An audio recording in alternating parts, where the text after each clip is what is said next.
Today on episode 637 of the Teaching in Higher Ed podcast, Top Tools for Learning 2026. Produced by Innovate Learning, maximizing human potential. Welcome to this episode of Teaching in Higher Ed. I'm Bonnie Stachowiak, and this is the space where we explore the art and science of being more effective at facilitating learning. We also share ways to improve our productivity approaches so we can have more peace in our lives and be even more present for our students.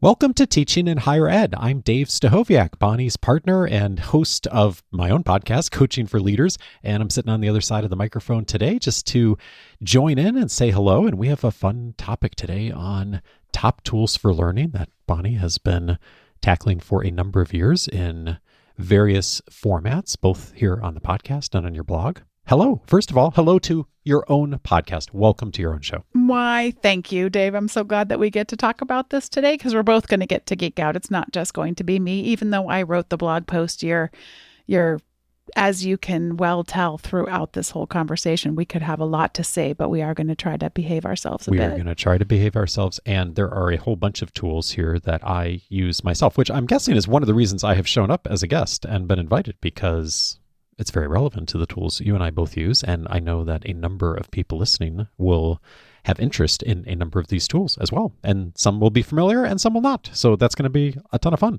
All right, so before we get into it, Bonnie, how do you approach this list every year, because you've been doing this a while?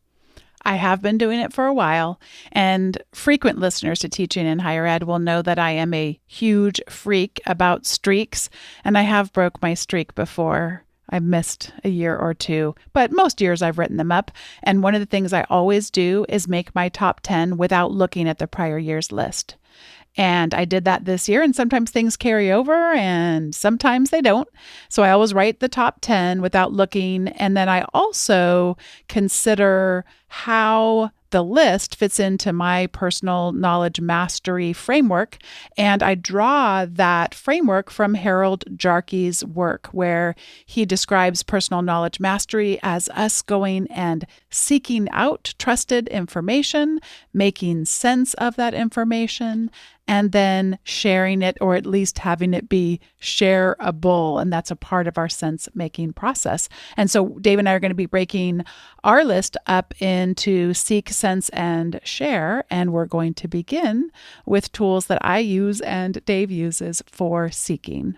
Okay, our first one is an app that maybe some people have heard of, but I'm guessing most people do not use. And it would be an app you'd be using to listen to this podcast. It's a podcast app called Overcast.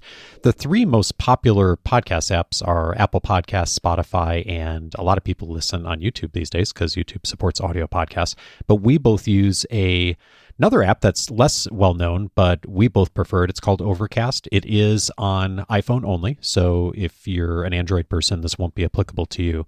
But it is a free app. However, it has some premium features that I don't remember how much it is, Bonnie, $15 or $20 USD or something like that. And I would say there's two things about Overcast that I personally love and use all the time and make it worth it for me. Well, I'll say three. One of them, playlists. It makes it so much easier to customize playlists. And if you listen to a lot of podcasts, as we both do, I have an incoming playlist on my Overcast app, so I can then look at everything that comes in and I can decide if I want to listen to that episode, and then I file it into priority, and I have audiobooks, and I have different playlists for different kinds of things, because I think a lot of us are in different kinds of moods depending on, where we are, if we're working out or doing dishes or on the road, of the kind of things we like to listen to. So Overcast makes that super easy. The other great thing about Overcast, the second thing I love, is that it has smart speed. So built into the app, you can turn on smart speed and it will just ever so slightly take out the small pauses that are between the words and sentences that people say on the podcast, especially if it's a voice podcast. And you never notice it. And yet it saves hours and hours of time every month, because it has a way of just taking out those tiny, tiny things. In very smart ways. In very smart ways. The name. Hence the word smart speed. And the other thing that I like, this may be a little more specific to me and you, but both of us review lots of audio audiobooks, all kinds of things I'll mention later. But oftentimes I'll get a audio recording of something, but it's not a public podcast, but I want to be able to listen to it and review it. And one of the nice things with the premium version of Overcast is you can upload any audio file to your account and it will show up on your podcast app. And so I like listening to recordings. Sometimes I will listen to recordings of meetings or whatever that I want to listen to if I'm out on the road or doing exercise. It is really lovely for that. So it's just 3 of the wonderful features that are part of Overcast. So something to check out. If you're happy with your podcast app, great. But if you're a little geeky and you're kind of like, I'd like to have some power features, it's one to check out. Our kids had a real hand in me having this next one in the list this time, and that is Libby. If you're not familiar with the Libby app, it is often associated with your public library, how you can check out both ebooks and audiobooks, and something that our son encouraged us to do, and at least 3 of the 4 of us have done. We now have library cards at 2 of our local libraries. In our case, it's the Mission Viejo Library, which is more of an independent library, and then also the Orange County Public Library System here in Southern California. And it's been great. And one of the things that I also learned, this has more to do, I suppose, with the library, but no, it's through Libby, Dave, is that I love where I can put books on hold, because sometimes there's long lines for popular books out there. But then if they come up and they're ready to go, I'll get an email and say, oh, this book's ready for you. If I'm not ready for it, I can hold my hold. Basically, what that means is, say, I don't have to go all the way to the end of the line again. I can just kind of step aside, like you're in the grocery store and you're like, oh, no, please go ahead of me, just while I'm waiting until I'm really prepared to read it within the checkout time. And I really like that a lot. So Libby is fantastic. And related to reading is the Unread app. And I've talked about it before. What it does is it feeds into a very pleasant reading structure, a reading ecosystem, if you will, all of my RSS feeds. So I've gone and subscribed to people's blogs and to websites and news sources and all sorts of things, all flowing into my RSS reader. And the thing that I love about it, and this is the joke that is so corny that doesn't make anyone laugh except me, who has 2 thumbs and can use Unread with just one of them? All of us. It's really cool because you can just swipe with your thumb. Like, so you could be scrolling with your thumb and then tap to go into a story and then swipe to come out of it. And I see no other apps that can do that. So hypothetically, if I were reading in bed with my iPad, which some people would say is really not the best sleep hygiene, but let's just say hypothetically I did that, I could be laying on my side and completely controlling this entire app with a single thumb. Yeah, if you're going to try, you are very funny in so many ways, but I don't think that's probably the joke to try at your stand-up comedy routine. Yeah, someday. If I follow someone's advice before on this podcast who suggested that we take an improv class, that shouldn't be in my first set. That's probably not in your set. Yeah. All right, so Dave, I have a question for you. I know you also use Unread. I do. And why does a reader for you still fit in your PKM system when so many other people just kind of rely on the algorithms or news apps that kind of serve it up for them? Well, the simple answer to that question is I don't use social media hardly at all except LinkedIn. So I don't have a place where algorithms tend to surface news to me unless I'm on LinkedIn or just looking at the front page of the Wall Street Journal or the New York Times or whatever. So that is one reason. The other reason I subscribe to things on Unread is it's things I don't want to miss. It's from people like you, for example. I have your blog on Unread. I don't always get to it right away, but I don't want to miss stuff, or at least want to know that it's there. Even if I choose not to read something, I just want to see the headline. So I might ask you about it or we talk about it, even if I didn't read the whole thing. So that's it. And also I use Unread with newsletters. So when newsletters come into my inbox, one example is our kids' school sends a weekly update, both for their specific class ages and then an update for the entire school. I don't like getting that in my inbox like during the day when I'm working because inevitably I don't want to stop and read it then, but I do want to read it. So I just have a rule set up where it automatically forwards into Unread, and then a couple times a week when I go through Unread, then I can read all of the updates from school or whatever. So anything that's like that kind of a thing that either people I really enjoy their writing or I have a personal connection with or something I definitely don't want to miss, but I don't necessarily want in my inbox. All that stuff for me goes into Unread as a subscription in some way. We're now getting into the sense portion of personal knowledge mastery. And Dave, I have you to thank for this next one. That is Obsidian. Obsidian is a note-taking tool, and it's a lot of note-taking tools that listeners may have used before with one distinct difference. And that is, instead of us getting locked into an ecosystem, for example, any of you that may have used Evernote back in the day, all of your notes were caught up in Evernote, and if you wanted to get them out, it was not impossible, but certainly took some time, and they didn't always flow over with all of the exact formatting that you might be accustomed to. Instead of having it live inside of the app, all of the files that get created while I'm using Obsidian live on my computer as plain text files.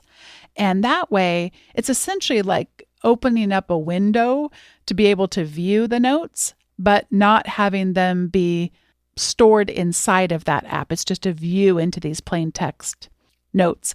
And often when I'm describing it, and back when Dave used to describe it, I said that I owe this one to him. He would talk about this forever, like the benefits of plain text. And I'm always like, but I love my colors. I love things in rainbows. I love all the bright colors, and I love highlighting. I love images. I take tons of screenshots. So when he would talk about it, I would always think like, well, that may be good for him, but I need something else. Well, let me tell you that plain text isn't quite as plain as it sounds, because there are very easy to use ways of indicating via text to point to an image. So let's say, for example, I was attending one of the MyFest 2026 Equity Unbound sessions, which I've done a lot of during the middle of the year, 2026, and I'm just taking tons of screenshots and then going over to Obsidian. Anytime I paste a screenshot into Obsidian, I see a screenshot, but what gets saved is a text-based pointer to that screenshot that gets saved in a folder. All that happens behind the scenes. I don't have to worry about it, but it's just really nice because then all those files are really, really tiny. They can be easily read, and they're also fairly future-proofed because it's not like if a system, I'll say one example too is Microsoft Word, at least as of this recording, is pretty notorious. If you copy something from Microsoft Word and you try to paste it into something else, all sorts of fiddly little formatting codes and things that you don't necessarily want to carry over with you come over. And so plain text is the best. It is nearly impossible to tell you all of the benefits to Obsidian. It is one of those things you can get started with very basically.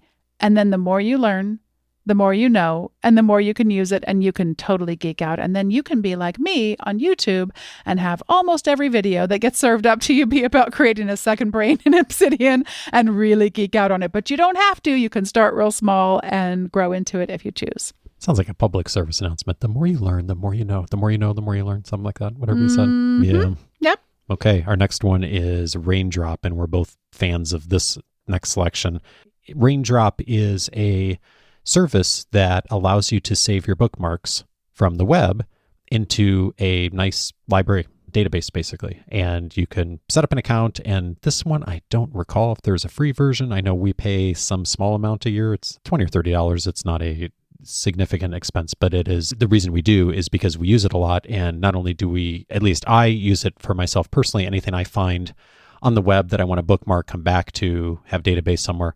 But I also then share it with folks who listen to my podcast. I have a whole system. You can keep things private. You can keep things available. So I have that as part of our free membership on Coaching for Leaders, and the back end of my own personal library is run by Raindrop. And so people can access that and be able to find like all the things I've tagged and found over the years that have been helpful. And it is really great. And it has apps and extensions and browser things and all that make it really easy to track stuff down and find it and database it. I want to make sure that people didn't miss that Dave gets to have part of what he wants to share be public, but then you just set up every collection. They're folders, essentially. Every collection you can decide, are they, by default, they're private. But I have one that's public for every single thing I ever bookmark that has to do with artificial intelligence. People can subscribe to that via their RSS feed. But that's the only collection that I currently have as publicly available. So it's you really have full control over how much you want to share or how much you want to keep private. And I am excited about these next couple of ones. I'm getting ready to teach in our master's program in organizational psychology. And while I did teach for nearly a decade in a doctoral program, I've actually never taught in a master's program before. And not only am I thrilled to be able to teach in this program for the first time, but I'll be teaching students for whom it is their first class in their master's program. And there are two tools that I'm very excited about leveraging as a part of that. The first one is Zotero. Zotero is a references manager. And Dave and I have been around long enough to know what it looks like when you try to write a thesis or try to write a dissertation without a references manager. And I can tell you, and so can Dave, that is no way to live. So I'm going to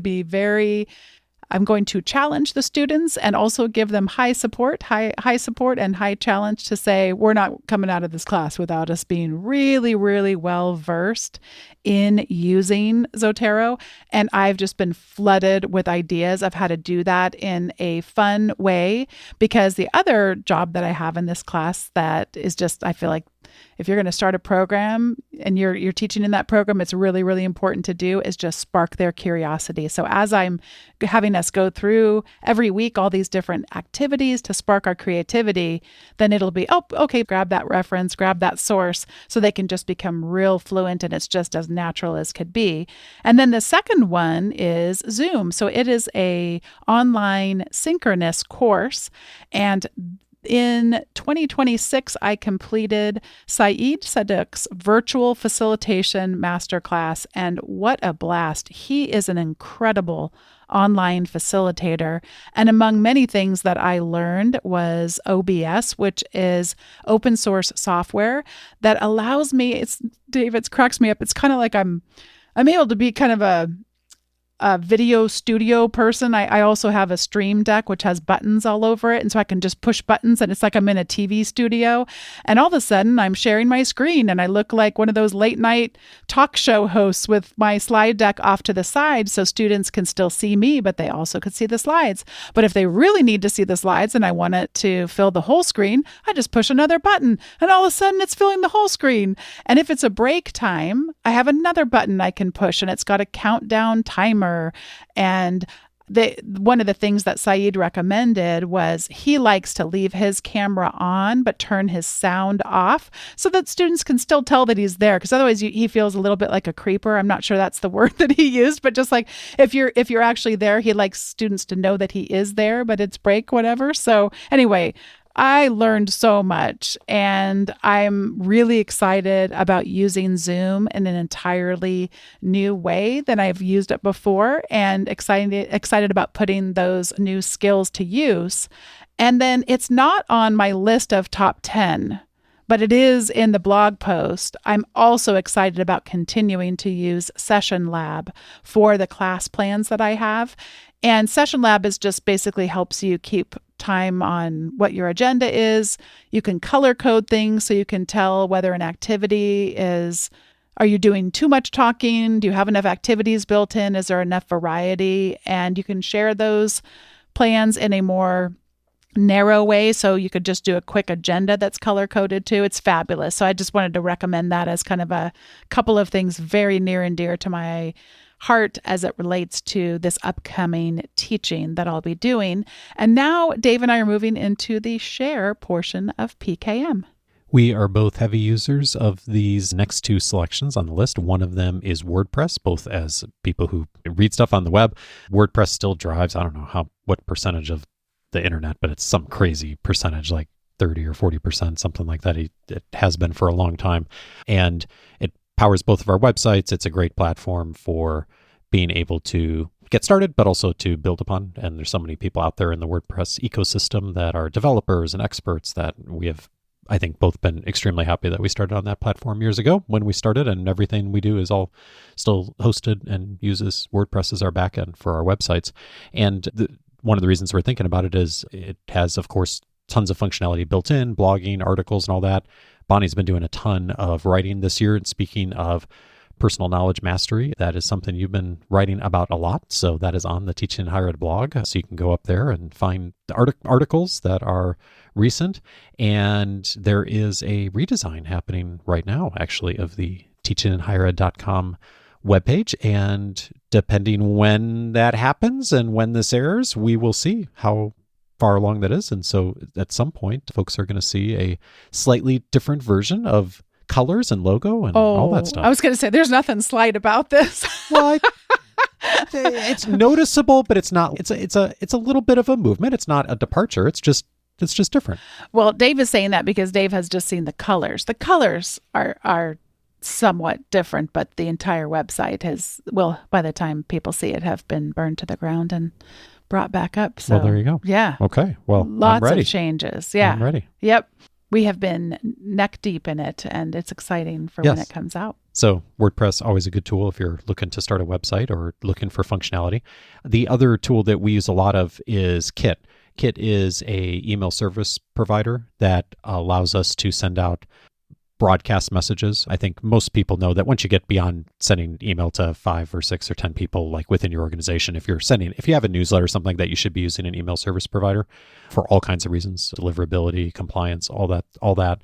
And we use Kit, and we have for years, because Kit is a company that is really all about the independent creator. And a lot of the other email service providers out there are targeted at small to medium-sized businesses. They tend to have a lot of feature bloat. They tend to be more expensive. So Kit just fits with us both financially, but also philosophically of their work. And they also have up to, I think it's now 1,000 subscribers. They have free accounts. So if you are getting a newsletter started, and I think particularly for someone who is doing maybe some consulting work on the side or speaking, and you are building your own brand, a 1-2 combination of WordPress and Kit is a great place to start as far as getting your word out. And Kit is a great place to begin with. And by the way, we are affiliates of Kit and Session Lab. So if you decided to purchase anything through the links that are on the show notes, that helps defray some of the costs that we have for our production. But like I said, the Kit one is free until you get to 1,000 subscribers. And if you get to 1,000 subscribers and have to pay something, that is a very good problem to have, because that means people are paying attention to what you're doing. And that is something you would want to invest more money in. So there you go. All right. The last item, both under share and also in the top 10, is InnoReader. And Dave and I talked earlier about the Unread app, which is for consuming all of the different RSS feeds that have come in, but it's right there in the name, Unread, as in it's a reading app. Well, what serves up the content into the reading app, in my case, is called InnoReader. And it is known as an RSS aggregator. And what aggregators do is they easily let you subscribe to RSS feeds from lots of different places on the web. And then it'll keep track of which stories you've already read or which videos you've already watched, et cetera, et cetera. And that'll sync all across whatever devices and whatever reading applications you might use in order to consume that. It's incredibly easy to get started with InnoReader, and then it's kind of your creativity is your only limitation there as far as what it can do. I enjoy subscribing to my YouTube channels right inside of InnoReader, so all my YouTube videos come through there. I don't actually have to go into the app to always watch them, and it again keeps track of which ones I've watched. I am not a huge fan of Substack and its ways that it'll try to suck you in to have to download its app and have to read stories inside of its ecosystem.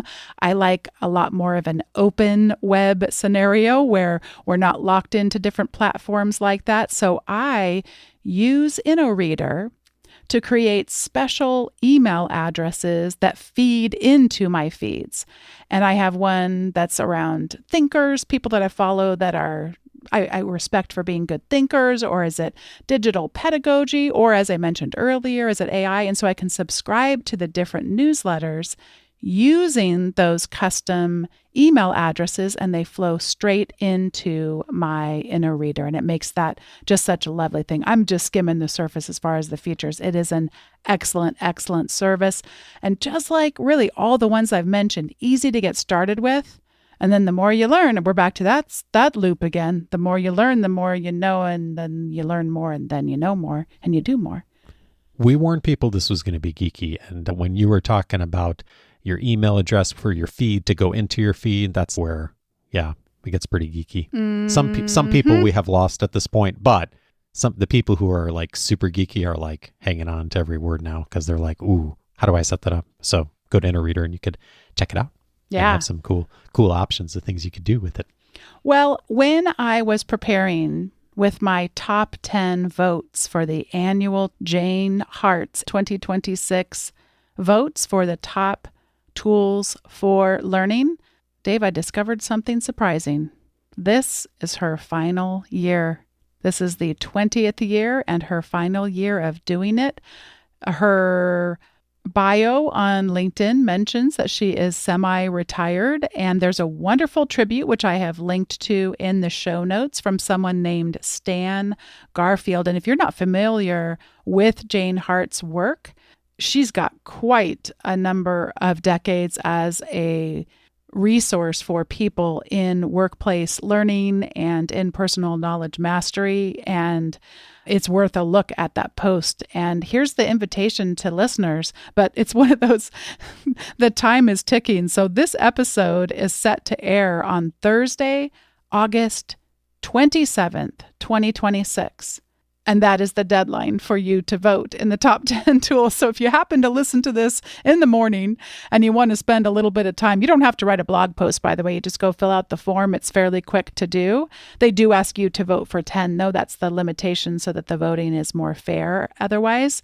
And if you're too late, though, not to worry. You could still, by the way, still write a blog post if you want to just reflect on that. But then the results of all of the votes will be available on Monday, September the 7th. 2026. So watch for those results to come in, and I'll also, of course, share them out on the podcast and also in the field journal, etc.